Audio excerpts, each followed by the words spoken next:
Dear students, this video is on class 9, chapter 5, part 3.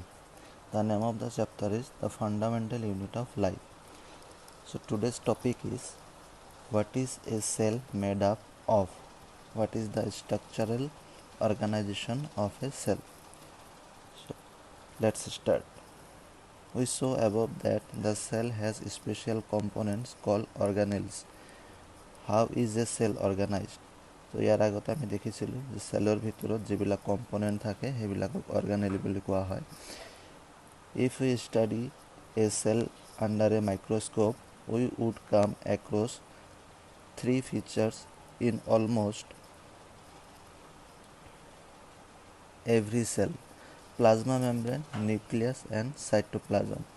আমি যদি টিপিকেলি যদি আমি চাওঁ যিকোনো এটা চেলৰ ভিতৰত তিনিটা মেইন ইম্পৰ্টেণ্ট পাৰ্টছ থাকে। তাৰে ভিতৰত এটা হৈছে প্লাজমা মেমব্ৰেন, নিউক্লিয়াছ আৰু cytoplasm. So' these three components is common for all the sales.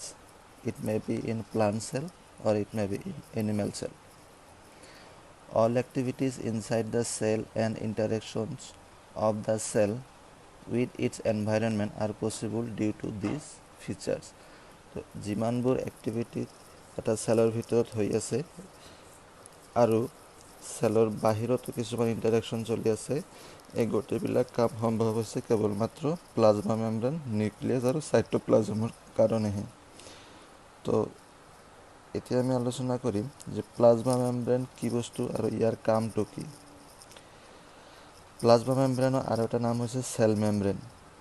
This is the outermost covering of the cell that separates the contents of the cell from its external environment. So what is plasma membrane? Plasma membrane is the outermost covering. So this is the outermost covering which covers all the materials inside the cytoplasm including nucleus. So as you know that nucleus is present inside the cytoplasm. So this is the outermost covering of the cell. So what are its function? There are two functions. So মই underline কৰি দিছোঁ আৰু numbering কৰি দিছোঁ। Number one function: the plasma membrane allows or permits the entry and exit of some materials in and out of the cell.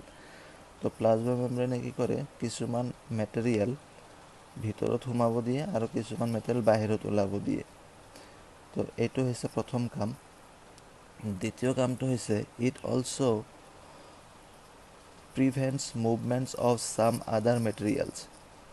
তাৰপিছত এইটো কিছুমান বস্তু ভিতৰলৈ সোমোৱাটো বাধা দিয়ে আৰু কিছুমান বস্তু বাহিৰলৈ যোৱাটো বাধা দিয়ে। তাৰমানে কিছুমান বস্তু ই সোমাব দিয়ে, কিছুমান বস্তু কি সোমাব নিদিয়ে। কিছুমান বস্তু কি বাহিৰলৈ যাব দিয়ে আৰু কিছুমান বস্তু কি বাহিৰলৈ যাব নিদিয়ে। The cell membrane therefore is called a selectively permeable membrane. আৰু সেইকাৰণে প্লাজমা মেমব্ৰেনক সিলেক্টিভলি পাৰমিয়েবল মেমব্ৰেন বুলি কোৱা হয়, কাৰণ এইটো সিলেক্ট কৰি কৰি কিছুমান বস্তু সোমাব দিয়ে আৰু কিছুমান বস্তুক ওলাব দিয়ে আৰু কিছুমান বস্তুক সোমাব বাধা দিয়ে আৰু কিছুমান বস্তুক ওলাব বাধা দিয়ে। So due to this quality this plasma membrane is called selectively permeable membrane. How does the movement of substances take place into the cell? তো চেলৰ ভিতৰত কেনেকৈ এই মুভমেণ্টবিলাক সম্ভৱ হয়? How do substances move out of the cell? তো ইয়াৰ কাৰণে এটা প্ৰচেছ আছে, যিটো প্ৰচেছ অলৰেডি আমাৰ চেপ্টাৰ 1ত দিয়া আছে, যাৰ নাম হৈছে ডিফিউজন। চ' এই ডিফিউজনটো আকৌ বায়'লজিটো আছে। প্ৰচেছ মেকানিজমটো একে, কিন্তু ইয়াতে মেটেৰিয়েলটো বেলেগ লোৱা হৈছে। Some substances like carbon dioxide or oxygen can move across the cell membrane by a process called diffusion. So carbon dioxide or oxygen, these are the two important gases which get exchanged in the cell by the process called diffusion. We have studied the process of diffusion in earlier chapters.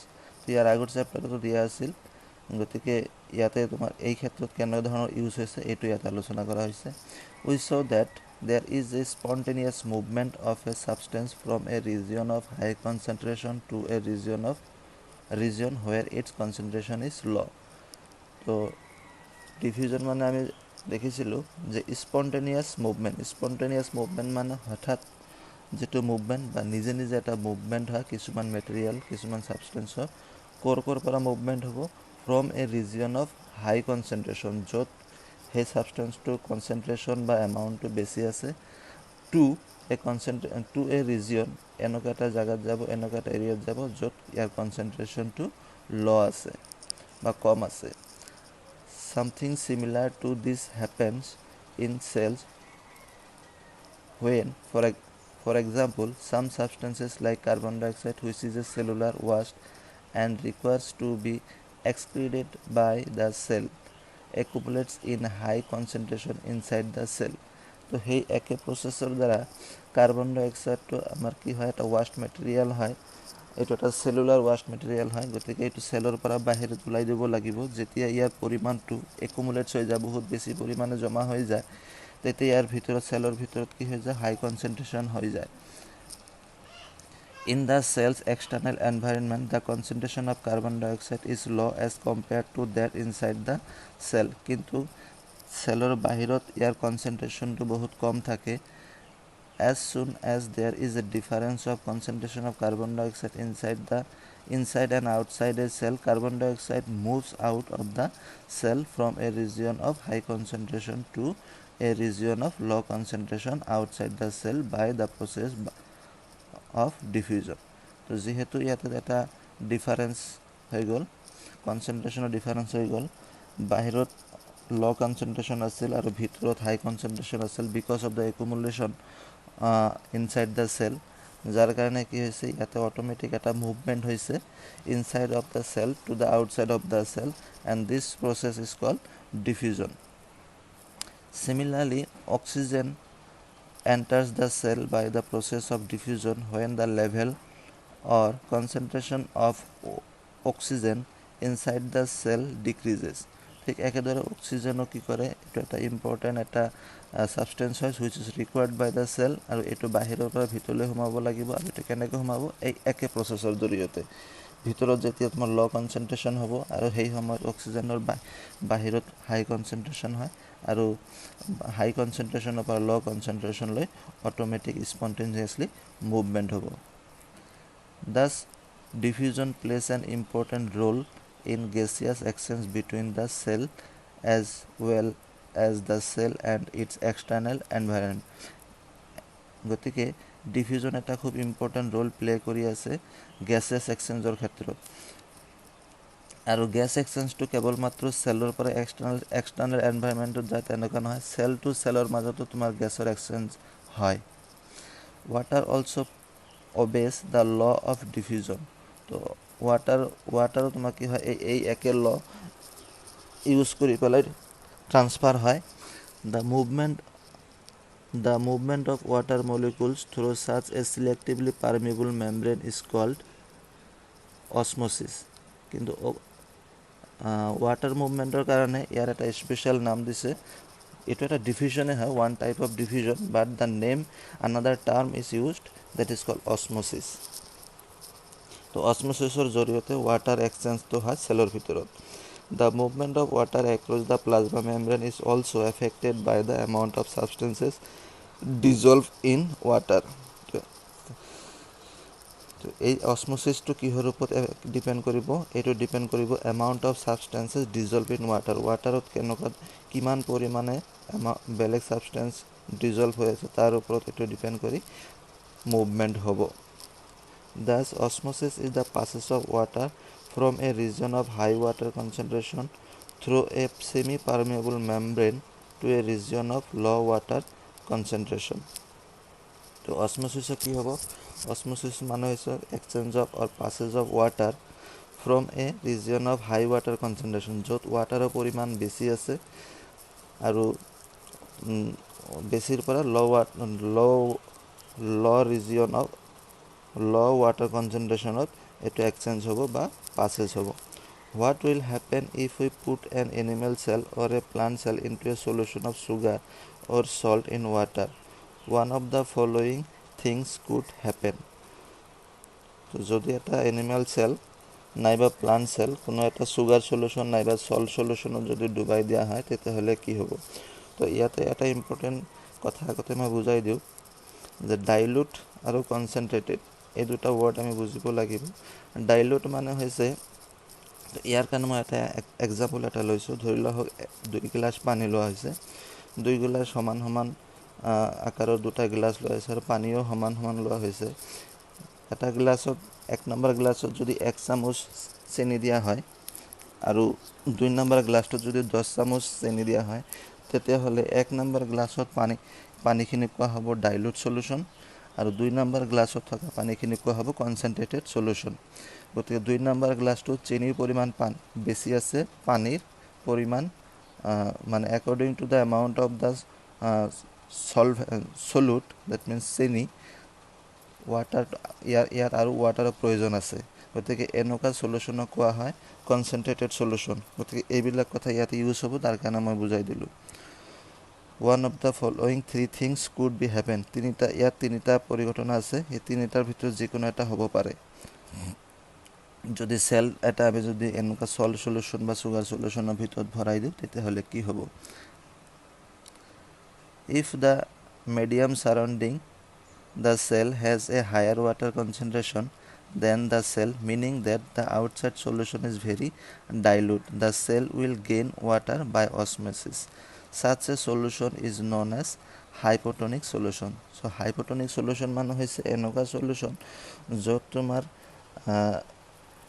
চিনি বা salt, sugar বা salt তাৰ পৰিমাণটো কম আছে বা dilute solution, আৰু ৱাটাৰৰ according to the amount of the salt or sugar, the amount of water is more. So that is why the water will move from outside. If the medium surrounding cell has the higher water concentration than the cell, meaning that the outside solution is very dilute, the cell will gain water. So water will move from outside to the inside by the process of osmosis. So this type of solution is known as hypotonic solution. Water molecules are free to pass across the cell membrane in both direction. যদিও তোমাৰ এটা hypotonic solution, ইয়াতে দুয়ো ধৰণৰ passage হ'ব, মানে water বাহিৰৰ পৰা ভিতৰতো যাব পাৰিব, ভিতৰৰ পৰা বাহিৰতো যাব পাৰিব। কিন্তু but more water will come into the cell then will leave. কিন্তু বেছি পৰিমাণৰ ৱাটাৰ বাহিৰৰ পৰা ভিতৰত যাব, ভিতৰৰ পৰা বাহিৰলৈ যোৱাতকৈ। The net overall result is that water enters the cell is likely to swell up. কিন্তু নেট ৰিজাল্টটো কি হ'ব যে ইয়াত বেছি পৰিমাণ ৱাটাৰ বাহিৰৰ পৰা ভিতৰলৈ যাব আৰু সেইকাৰণে এই চেলটো ফুলি যাব। গতিকে এইটো তুমি যদি চোৱা, আমি যে বুটবিলাক যে আছে, বুট বা মটৰ এইবিলাক যদি আমি পানীত তিয়াই থৈ দিওঁ, এক ৰাতি বা 12 ঘণ্টামান যদি তিয়াই থৈ দিয়া যায়, ৰাতিপুৱা আমি দেখোঁ এইবিলাক ফুলি উঠে। কি কাৰণে ফুলি উঠে? এই প্ৰচেছটোৰ কাৰণে।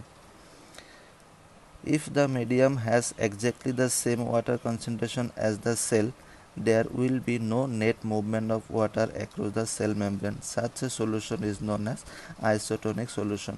কিন্তু যদি এনেকুৱা সলিউশ্যন এনেকুৱা মিডিয়ামত ৰখা হয়, যিটো মিডিয়াম আৰু ৱাটাৰৰ যিটো আমাৰ চেলৰ ভিতৰত যিটো মিডিয়াম আছে, কাৰণ চেলৰ ভিতৰতো কি আছে, বিভিন্ন ধৰণৰ মেটেৰিয়েলছ আছে, ফ্লুইড মেটেৰিয়েল আছে। গতিকে সেইটো সলিউশ্যন বা সেইটো ফ্লুইডৰ যিটো মিডিয়াম আৰু বাহিৰত যিটো মিডিয়াম, এই দুটা মিডিয়াম যদি একে হয়, তেতিয়াহ'লে কিন্তু ইয়াতে কোনো ধৰণৰ মানে মুভমেণ্ট দেখা নাযাব। মুভমেণ্ট যদিও হয়, but net movement will be equal. তো এনেকুৱা ধৰণৰ সলিউশ্যনক কোৱা হয় isotonic solution. Water crosses the cell membrane in both the directions, but the amount of going in is the same as the amount going out. তো যি পৰিমাণে ভিতৰলৈ সোমাব, সেই একে পৰিমাণে বাহিৰলৈ যাব। So' there is no' overall movement of water. গতিকে অভাৰঅল মুভমেণ্ট অফ ৱাটাৰ তাতে নহ'ব। The cell will stay the same size, আৰু এই ক্ষেত্ৰত চেলটো একে চাইজত থাকিব।